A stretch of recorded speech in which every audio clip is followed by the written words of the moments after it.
Hey, Cub fans! Thanks for joining us here on Cubs 24/7, where Randy talks Cubs. We've got a couple of free agent signings that happened last night, and I wanted to get on and do a profile on each of these players. They are both veterans, and how they affect the potential roster. I don't really know. Maybe we'll talk about that at the end. I just thought let's get to know them. They're both signed. They're both veterans. Signed on minor league contracts with invites to spring training. So let's kind of see who they are. Let's start with David Peralta. He's a 36-year-old left-handed left fielder. Nickname's Freight Train.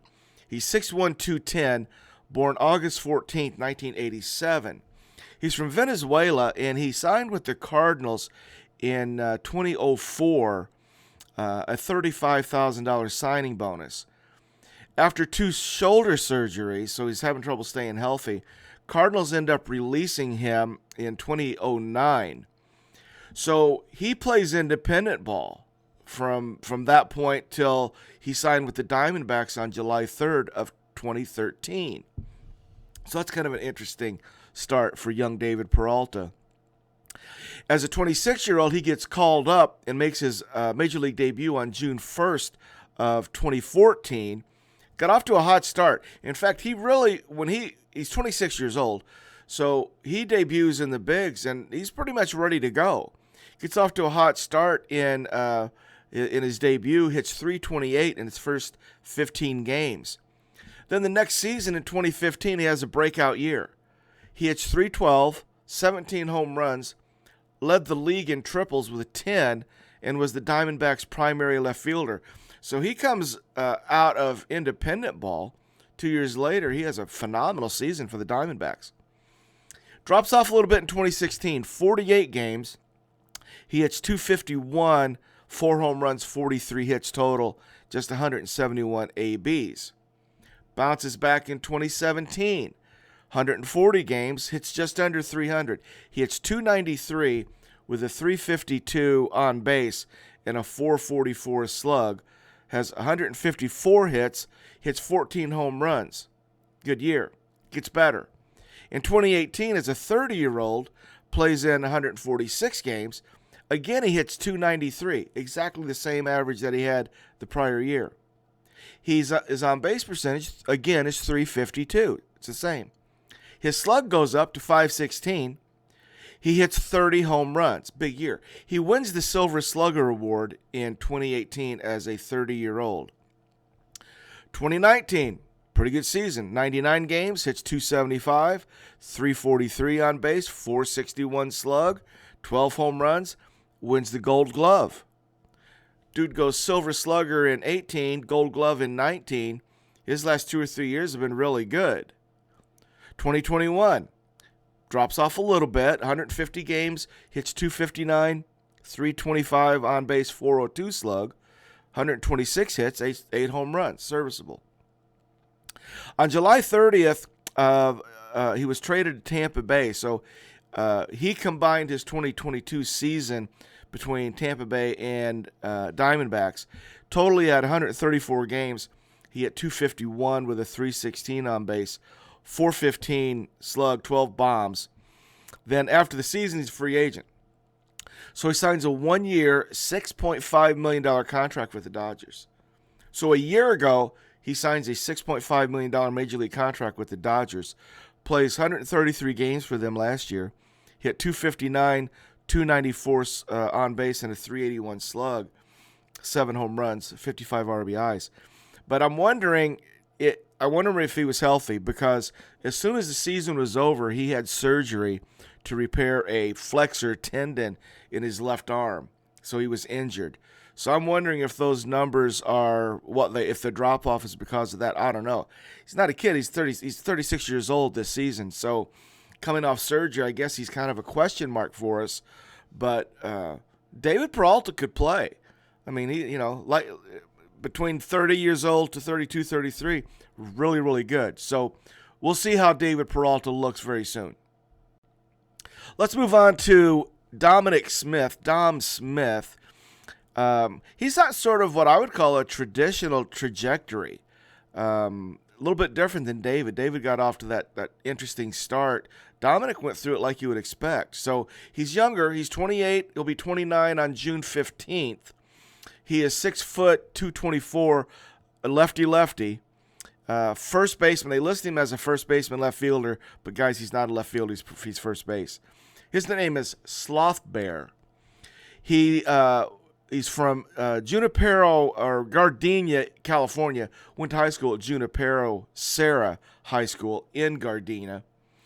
And he led them to the 2013 California Southern Division Championship. Had committed to play baseball at USC. He played first base, he pitched, and was an outfielder in high school. He forewent the USC offer because the Mets drafted him first round, 11th overall in 2013. Dude's a first-round bonus baby, $2.6 million. Mets, 2013.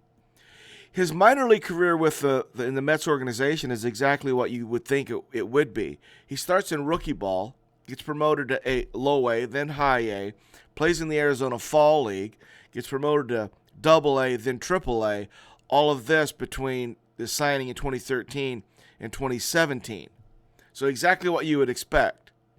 Then on August 11th of 2017, he debuts with the Mets against the Phillies. He hits his first home run off of Sonny Gray on August 15th. In 2018, he starts back in double A for 84 games before getting called back up to the Mets. He played 56 games for the Mets in 2018. Wanting to work on his game, he goes to the Dominican Winter League, plays down there the winter of 2018-2019. Starts 2019 back in AAA, but just for 2 games, then he's back to the Mets. So from 2019 to 2022, he's with the Mets, and at the end of that, they didn't offer him a contract at the end of the 2022 season. He became a free agent. In 2023, he signed a 1-year deal with the Nationals. So last year he played with the Nationals. I'm going to give you his numbers for last year, because to me that's sort of kind of what we're looking for with Dom Smith. So last year with the Nationals, he had a pretty good year. Played in a career-high 153 games. He hit .254 with a .326 on base, .366 slug for a .692 OPS. He hit 12 home runs, had 46 RBIs. He played every game at first base. He only DH'd 1 time. So 151 games at first base for the Nationals last year, made 7 errors, had a fielding percentage of .994.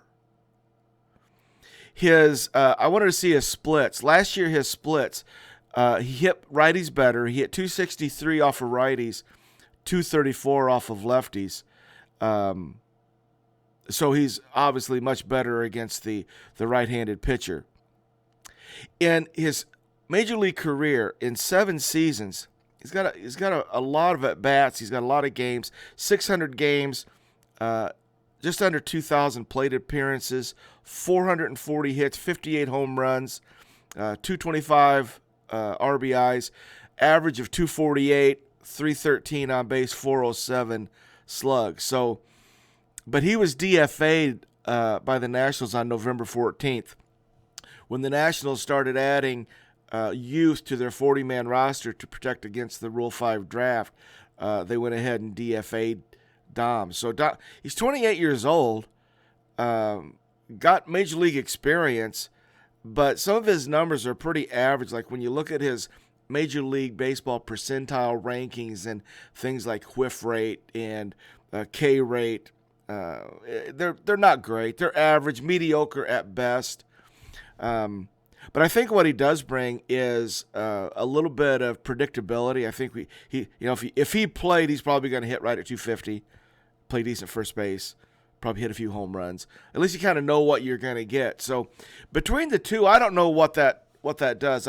We could pontificate, I guess, about what their thoughts are. Does that take us out of the Bellinger signing scenario? I don't know.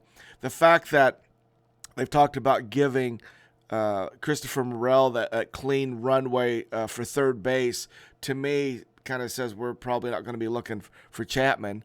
I think Morella's there. So we still have question marks at first base. What does Dom Smith's signing mean to maybe a Matt Mervis, right? How are they seeing David Peralta? I don't know. There's still more questions than answers, but the purpose of this, I just wanted us to get to know these two because I wasn't all that familiar with either of them. So I wanted us to spend some time and do that. So that's where we are. We'll see what happens. There's still a lot of stuff coming. We open up on Friday. I can't wait. Baseball on Friday this week. So thanks for joining us here on Cubs 24/7, where Randy talks Cubs. Today we talk new Cubs, Dominic Smith and David Peralta. Hope you enjoyed it, and we'll talk very soon. Go Cubs, go.